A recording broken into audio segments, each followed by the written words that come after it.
What if I told you the most dangerous enemy humanity has ever known was once one of heaven's most honored beings? He wasn't created evil. He wasn't created as Satan. He was beautiful, powerful, wise, and incredibly close to the throne of God. So, how did heaven's most gifted angel become the greatest rebel in history? Today we're uncovering the shocking biblical story of Lucifer before the fall, and why his story still warns every one of us today. Stay until the end, because the very attitude that destroyed Lucifer can quietly destroy our own lives if we're not careful. Welcome to ScriptureShiftOfficial. If you're searching for answers about Bible prophecy, angels, Satan, or biblical truth, you're in the right place. Today's lesson isn't based on myths, movies, or popular culture. We're opening God's Word to discover who Lucifer really was before he became Satan. Let's begin. Imagine working beside the CEO of the world's largest company. Everyone respects you. You're trusted, you're talented, you have influence. People admire your abilities. But over time, something changes. Instead of being thankful, you begin comparing yourself. You want more recognition, more power, more authority.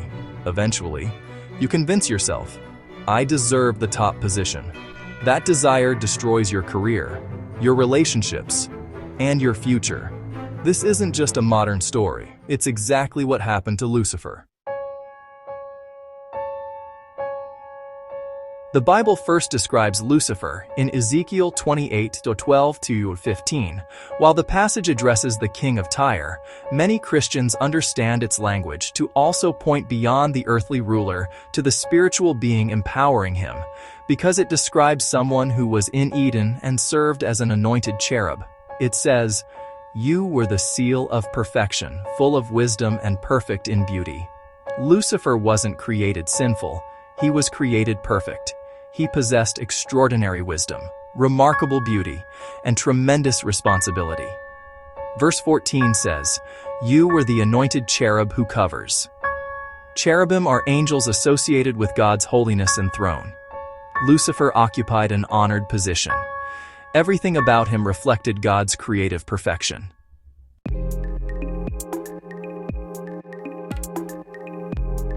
But something happened. Ezekiel 28:17 says, "Your heart became proud because of your beauty. You corrupted your wisdom because of your splendor." Notice where sin began. Not in his hands, not in his actions. It began in his heart. Pride quietly replaced gratitude. Instead of worshiping God, Lucifer became fascinated with himself. This is still one of Satan's greatest strategies today. Success can become pride. Beauty can become vanity.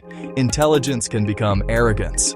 Blessings become dangerous when they make us forget the one who gave them. Isaiah 14:12-15 gives us another glimpse. Again, the immediate context addresses the king of Babylon, but many Christians understand the language to extend beyond the earthly king because of its sweeping description of rebellion against God.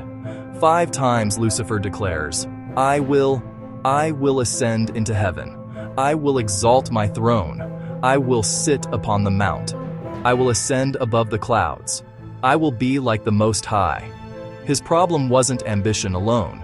It was self-exaltation. He no longer wanted to serve. He wanted to rule. Instead of saying, "Your will be done," Lucifer said, "My will be done." That's the very temptation humanity continues to face. Revelation 12:7-9 describes a war in heaven. Michael and his angels fought against the dragon. The dragon, identified as Satan, and his angels were defeated and cast out of heaven. Lucifer's rebellion did not succeed. God's throne remained secure. The one who tried to exalt himself was instead brought low. The lesson is clear. Pride promises elevation, but often leads to destruction. Humility may seem unnoticed, but God honors it. Lucifer's story isn't just ancient history, it's a mirror. Every day we face choices. Will we seek God's glory or our own? Will we be grateful or become consumed with comparison? Will we obey or insist on our own way? James 4:6 reminds us, God opposes the proud but gives grace to the humble. Jesus taught his followers that greatness comes through serving others, not exalting ourselves. Lucifer reached for a throne and lost everything. Christ humbled himself even to the cross and was exalted by the Father. Philippians 2:5-11. The Bible presents these two paths in sharp contrast. Unlike Lucifer, we are offered something he never sought: repentance, forgiveness, restoration through Jesus Christ. No matter how far you've wandered, God's grace is still available today. Choose humility, choose obedience, choose Christ. Because the greatest victory isn't becoming famous, it's remaining faithful.